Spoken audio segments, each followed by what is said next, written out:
Halo, di sini kelompok kami akan menjelaskan tentang strategi kooperatif. Perkenalkan, saya Renda Rumarbo dengan NIM 2410 11 20 0906 dari kelas 04 SAKM 002. Perkenalkan, nama saya Alfian Tri Kristi Purnama dengan NIM 2410112004. Assalamualaikum warahmatullahi wabarakatuh. Perkenalkan, nama saya Indra Rahmawati. Perkenalkan, nama saya Manucal Siaudaya dengan NIM 241011200305. Pada video kali ini kita akan membahas tentang strategi kooperatif dalam manajemen, yang menjadi salah satu pendekatan penting bagi perusahaan dalam menghadapi keterbatasan sumber daya dan persaingan global. Kita akan melihat apa itu strategi kooperatif, fokusnya, serta alasan mengapa perusahaan memilih untuk bekerja sama dengan pihak lain. Oke, yang nextnya ada pendahuluan. Dalam dunia bisnis modern, perusahaan menghadapi keterbatasan sumber daya yang signifikan. Tidak semua organisasi memiliki teknologi, modal, atau tenaga ahli yang memadai untuk bersaing secara mandiri. Oleh karena itu, kerjasama antar perusahaan menjadi strategi sangat penting untuk menjaga daya saing di tingkat global. Dengan berkolaborasi, perusahaan dapat saling melengkapi kekurangan, memanfaatkan keunggulan masing-masing pihak, dan menciptakan sinergi yang menguntungkan semua pihak yang terlibat. Oke, slide selanjutnya itu ada apa itu strategi kooperatif dan apa fokus utamanya. Strategi kooperatif itu adalah pendekatan perencanaan yang menekankan kerjasama antar individu atau organisasi untuk mencapai tujuan bersama yang saling menguntungkan. Fokus utamanya itu adalah strategi ini pada pembagian sumber daya, teknologi, pengetahuan, dan keahlian khusus dari masing-masing pihak. Dengan kata lainnya itu, perusahaan tidak hanya memikirkan keuntungan perusahaan sendiri, tapi juga bagaimana sih kolaborasi dapat meningkatkan hasil secara keseluruhan. Strategi ini memungkinkan kedua pihaknya untuk memperoleh manfaat yang lebih besar dibanding jika perusahaan bekerja secara mandiri. Memahami pengertian strategi kooperatif, muncullah pertanyaan penting yaitu mengapa perusahaan memilih untuk bekerja sama dengan perusahaan lain. Pada dasarnya, kerjasama tidak akan dilakukan tanpa alasan. Perusahaan memiliki berbagai macam pertimbangan strategis yang dapat membantu mereka mencapai tujuan bisnis secara efektif. Pada slide ini kita terdapat 3 alasan utama yang mendorong perusahaan untuk menerapkan strategi kooperatif, yaitu untuk mengurangi risiko bisnis, memperoleh dukungan pendanaan, dan memperluas akses pasar. Oke, jenis yang pertama itu ada risiko bisnis. Alasan pertama perusahaan melakukan kerjasama adalah untuk mengurangi risiko bisnis. Dalam dunia usaha, selalu ada kemungkinan terjadinya kerugian, kegagalan produk, atau perubahan kondisi pasar yang tidak terduga. Jika seluruh risiko ini ditanggung dengan perusahaan sendiri, maka dampaknya bisa sangat besar bagi perusahaan itu. Oleh karena itu, melalui kerjasama yang strategis, risiko tersebut dapat dibagi dengan mitra, sehingga beban yang ditanggung menjadi lebih ringan. Dengan cara ini, perusahaan dapat lebih percaya diri dalam menjalankan proyek atau ekspansi bisnis yang memiliki tingkat ketidakpastian tinggi. Selanjutnya itu ada pendanaan. Alasan berikutnya adalah kebutuhan pendanaan. Tidak semua perusahaan memiliki modal yang cukup untuk mengembangkan usahanya secara mandiri. Dalam banyak kasus, perusahaan itu membutuhkan banyak tambahan sumber daya keuangan untuk melakukan ekspansi, mengembangkan teknologi yang baru, atau memasuki pasar yang lebih luas. Melalui kerjasama dengan mitra yang strategis, perusahaan dapat memperoleh dukungan modal maupun sumber daya lainnya, sehingga tujuan bisnis dapat dicapai dengan lebih efektif dan efisien. Nah, alasan terakhir ini ada akses pasar. Alasan terakhir ini adalah untuk memperoleh akses pasar yang lebih luas. Ketika sebuah perusahaan ingin memasuki wilayah atau segmen pasar baru, seringkali terdapat berbagai tantangan seperti kurangnya pengalaman, jaringan distribusi, maupun pemahaman terhadap karakteristik konsumen. Dengan menjalin kerjasama dengan mitra yang sudah memiliki pengalaman dan jaringan di pasar tersebut, perusahaan dapat mempercepat proses ekspansi sekaligus meningkatkan peluang keberhasilan. Oleh karena itu, kerjasama menjadi salah satu strategi yang efektif untuk memperluas jangkauan pasar dan meningkatkan daya saing perusahaan. Di sini saya akan menjelaskan materi mengenai joint venture atau usaha patungan. Dalam pembahasan ini, saya akan menjelaskan mulai dari faktor yang mendorong kerjasama antar perusahaan, pengertian joint venture, serta kelebihan dan kekurangannya dalam dunia bisnis. Materi ini penting karena banyak perusahaan yang tidak bisa berjalan sendiri sehingga membutuhkan kerjasama untuk bisa berkembang lebih cepat. Pertama, kita masuk ke faktor pendorong terjadinya kerjasama antar perusahaan.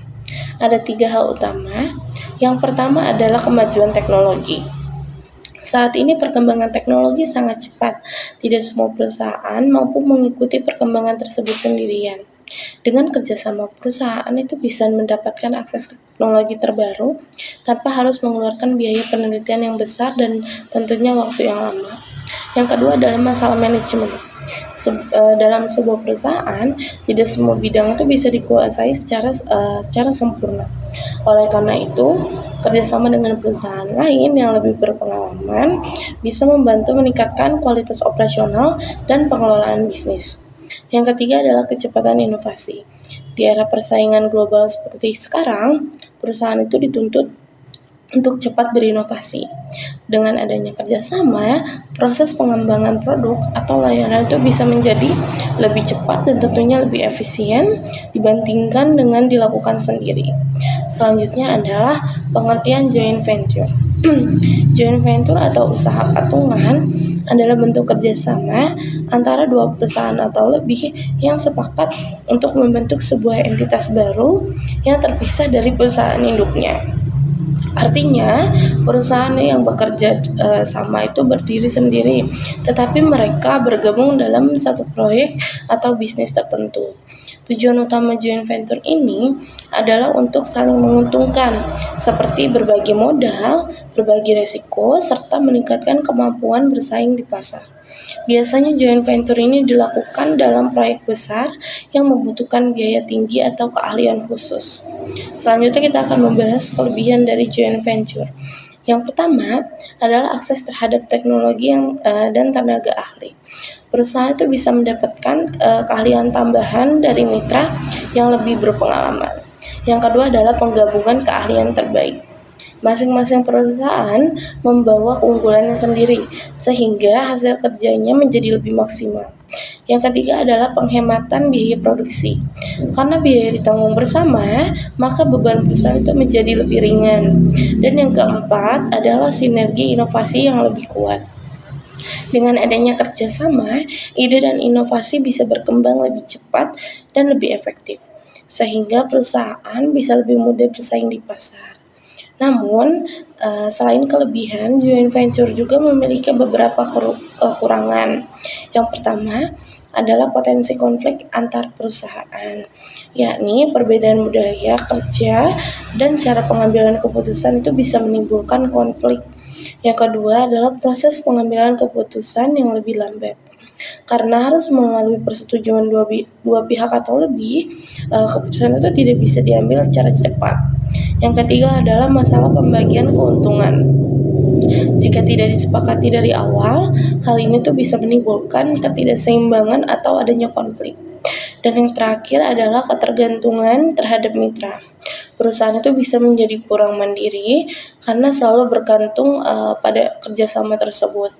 Sebagai kesimpulan, joint venture ini merupakan strategi kerjasama yang sangat bermanfaat bagi perusahaan dalam meningkatkan teknologi, efisiensi, dan daya saing.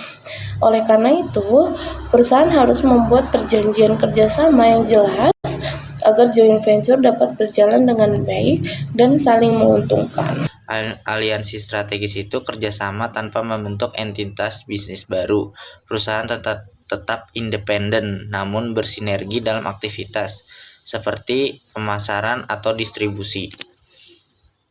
Mengapa dilakukannya aliansi strategis? Untuk menekan biaya riset, memperluas jangkauan pasar dengan cepat, atau saling melengkapi kelemahan tanpa perlu membeli perusahaan lain. Hubungannya fleksibel. Jika kerjasama sudah selesai atau dirasa tidak menguntungkan lagi, mereka bisa berpisah dengan mudah tanpa proses hukum yang rumit. Contohnya di dunia bisnis itu ada Spotify dan Uber. Anda bisa menyambungkan akun Spotify ke aplikasi Uber untuk mendengarkan playlist musik favorit Anda selama perjalanan. Uber memberikan fasilitas lebih kepada penumpang. Spotify mendapatkan pengguna premium baru. Keduanya tetap perusahaan yang mandiri. Dan ada juga Starbucks dan Nescafe. Nescafe memang hak untuk mendistribusikan kopi kemasan Starbucks di supermarket seluruh dunia. Starbucks punya produk, Nestle punya jaringan distribusi global. Yang kedua, di sini saya akan menjelaskan soal merger perusahaan.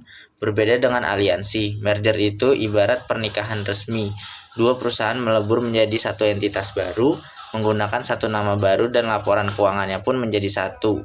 Mengapa dilakukannya merger perusahaan? Untuk menciptakan sinergi, di mana kekuatan satu ditambah satu tidak lagi sama dengan dua, melainkan menjadi tiga atau lebih karena efisiensi biaya, hilangnya kompetitor langsung, dan penguasaan pasar yang masif. Sifat hubungannya antara perusahaan itu permanen dan mengikat secara hukum. Struktur organisasi kedua perusahaan akan dirombak total menjadi satu kesatuan. Contoh nyatanya itu di dunia bisnis ada Gojek dan Tokopedia, dua raksasa teknologi Indonesia bergabung menjadi satu entitas baru bernama GoTo demi mengintegrasikan layanan transportasi atau pesan antar dengan platform e-commerce. Kita masuk ke jenis-jenis merger. Jenis merger ada 3, yaitu merger horizontal, merger vertikal, dan juga konglomerasi. Yang pertama kita akan membahas merger horizontal. Merger horizontal merupakan penggabungan dua atau lebih perusahaan yang beroperasi di dalam industri yang sama dan menghasilkan produk atau jasa sejenis. Strategi ini umumnya dilakukan untuk memperkuat posisi perusahaan di pasar serta meningkatkan daya saing. Tujuan utamanya yaitu untuk memperluas pangsa pasar, meningkatkan kekuatan kompetitif, mencapai efisiensi operasional, dan mengurangi tingkat persaingan dalam industri. Implikasi strategis dari merger horizontal yaitu memungkinkan perusahaan memperoleh skala ekonomi yang lebih besar, meningkatkan efisiensi biaya, dan memperkuat posisi tawar-menawar terhadap konsumen maupun pemasok. Yang kedua, merger vertikal. Merger vertikal merupakan penggabungan perusahaan yang berada pada tahapan yang berbeda dalam rantai nilai atau rantai pasok seperti antara pemasok bahan baku, produsen, dan distributor. Tujuan utamanya yaitu menjamin ketersediaan bahan baku, mengendalikan proses produksi dan distribusi, meningkatkan efisiensi operasional, dan mengurangi ketergantungan terhadap pihak eksternal. Implikasi strategis dari merger ini yaitu melalui merger vertikal, perusahaan mampu menciptakan integrasi yang lebih baik dalam rantai pasok sehingga biaya operasional dapat ditekan dan kualitas produk dapat dikendalikan secara lebih efektif. Yang ketiga, merger konglomerasi. Merger konglomerasi adalah penggabungan perusahaan yang bergerak pada industri yang berbeda dan tidak memiliki keterkaitan operasional secara langsung. Tujuan utamanya diversifikasi usaha, penyebaran risiko bisnis, peningkatan sumber pendapatan, dan penguatan stabilitas perusahaan. Implikasi strategis merger jenis ini memungkinkan perusahaan mengurangi ketergantungan pada satu sektor usaha serta memperluas peluang pertumbuhan melalui diversifikasi bisnis. Jadi kesimpulan dari 3 merger ini yaitu strategi korporasi yang memiliki peranan penting dalam meningkatkan daya saing dan pertumbuhan perusahaan. Setiap jenis merger memiliki karakteristik dan tujuan strategis yang berbeda. Oleh karena itu, perusahaan perlu mempertimbangkan kondisi internal, lingkungan industri, serta tujuan jangka panjang sebelum menentukan bentuk merger yang paling sesuai demi menciptakan nilai tambah dan keunggulan kompetitif yang berkelanjutan. Dengan memahami karakteristik masing-masing dari jenis merger, perusahaan dapat menentukan strategi pertumbuhan yang tepat guna menciptakan keunggulan kompetitif dan menjaga keberlanjutan bisnis di tengah dinamika persaingan global. Pun kesimpulan dari presentasi kita saat ini yaitu strategi kooperatif adalah kerjasama antar perusahaan untuk mencapai tujuan bersama dan meningkatkan daya saing. Strategi ini memberikan manfaat seperti efisiensi, perluasan pasar, akses teknologi, dan pengurangan risiko. Bentuknya meliputi aliansi strategis, joint venture, merger, akuisisi lisensi, dan waralaba. Namun, strategi ini juga memiliki risiko seperti konflik, kebocoran informasi, dan ketergantungan pada mitra. Oleh karena itu, pemilihan mitra dan komunikasi yang baik sangat penting agar kerjasama berjalan efektif. Kami akan memberikan saran sedikit. Perusahaan perlu menerapkan strategi kooperatif dengan memilih mitra yang memiliki visi yang sama, serta membuat perjanjian yang jelas agar kerjasama dapat berjalan dengan baik dan tujuan bisnis dapat tercapai secara optimal. Sekian presentasi dari kami. Apabila ada kesalahan dan kekurangan, kami mohon maaf. Terima kasih.